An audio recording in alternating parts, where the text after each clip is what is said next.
આજે તો મિત્રો મેં તો કરી નાખી કિસ તમારી ભાભીને. હવે સીધો પતંગ ચગાવવાનો છું મારી બાયડી હરે. તો મિત્રો કેવી લાગી હું અને મારી કિસ કોમેન્ટ કરો જલ્દી.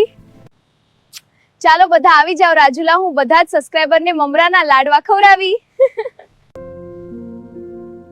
અને જે મિત્રો નવા હોય તે પ્લીઝ બધા સબસ્ક્રાઇબ કરી લેજો મારા માટે. આજે આ વિડીયોમાં 1000 કોમેન્ટ આવશે તો હું 15 સબસ્ક્રાઇબરને, હા બિલકુલ, કિસ આપવા તેમના ઘરે જઈશ તો સબસ્ક્રાઇબ કર્યું હશે તો. હવે તમારા ભાઈ પતંગ ચગાવે છે, જુઓ આકાશમાં બહુ ઊંચે ઉડે છે. મારો વારો આવી ગયો છે પતંગ ચગાવવાનો, હું ઉડાડી. હા બેન તું જ ઉડાડ.